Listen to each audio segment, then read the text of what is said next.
All right, Search Teachers, we're back at it for November week 4. If you want to know why we're started to do this, you can go watch the beginning of the last video they made for week 3. But I'm just going to start and go right through it. So for our first thing we got is just some tongue twisters in here. So just have the kids come in and just challenge them to say these tongue twisters as fast as they can. You can gather them. You can have one kid stand in the front and try to do it. You can just have them do it to each other. And then have kids come up with their own and challenge each other to do them. It's easy, it's simple.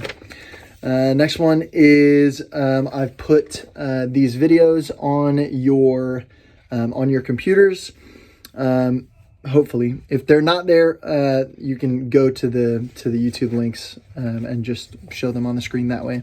But they're real simple. They're just some memory games.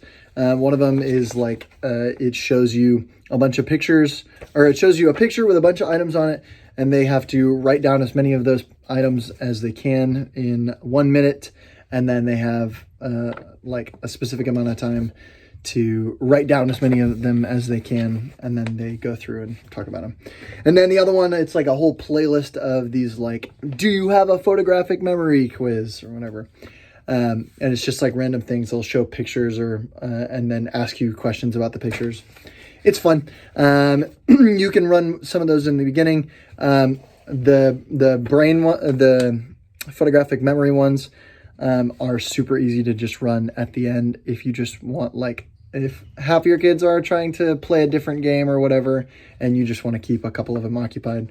There are a couple of my kids that I know will have a blast just running those quizzes over and over, and there's like a whole playlist of a whole bunch of them. So you can play those. It's easy. But I should have, I think, 7 of them on the computer, and you can feel free to use them. Those are easy. We're talking about remembering things today because we're talking a little bit about the Passover, talking about communion, etc., etc. So then you got your See, Show, Share page. Again, talking about the Jesus Storybook Bible. Just saying, how do we see Jesus in this story? Jesus is very obviously in this story, but I think he's prevalent. So talk to the kids about that. Share the gospel with them. It's good.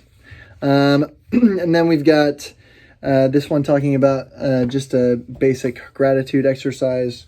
So have them explain the concept of gratitude and then try to get them to explain it in one word. Try to get them to explain gratitude using only rhyming words. Try to get them to, like, there's a whole list of things here. Use a word that begins with the letter S. Find the longest word they can come up with. It's a simple thing like that. This activity is a little bit longer.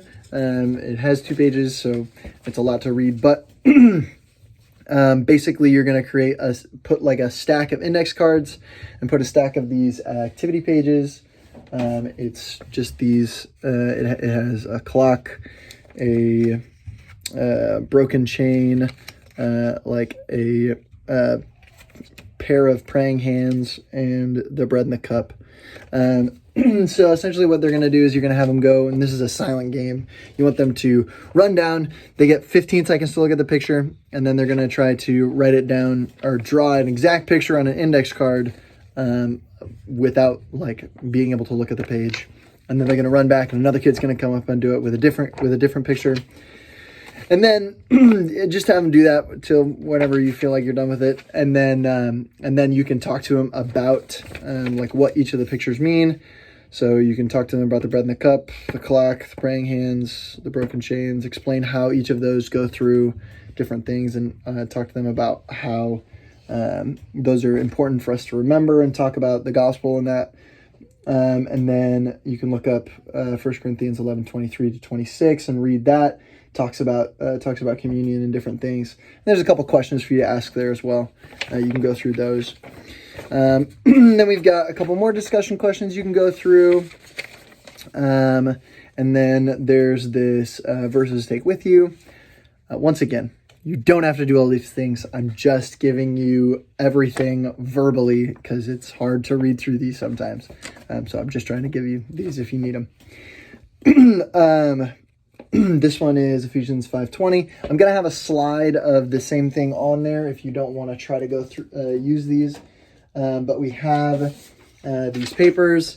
They can take them, and you're just going to have every kid like read it one word at a time, going through it. You can have, and then tell the kids, like, if you think your word is a really important word, put more emphasis on it when you say it.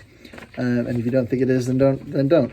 And then you can have them circle what they think the most important word in the verse is. And there's no right answer, but you're going to talk about it, and then you're going to talk through how always and everything are really important in the verse, and how always means always and everything means everything. And you can connect the two and talk about how like when God says always, he means always, and he means everything. And it explains it in there. You don't have to use those if you want. You can just read it off the slide. But it's a pretty simple exercise. It's good. And then the last thing is just the gratitude continuum. Again, if you haven't done it, don't worry about it. If you have been doing it, then continue doing it. There's nothing else I have to say about it. So that's simple. And then I have these extras as well. I haven't added any more. If you didn't see it from the last video, I have a separate video talking through how to run these, what all of these are. And feel free to give me more if you want me to add more, because I definitely can. And I know that there are other things that work. So feel free to communicate those to me. All right. I think that's all I got. Thanks, guys. See ya. Hope it helps.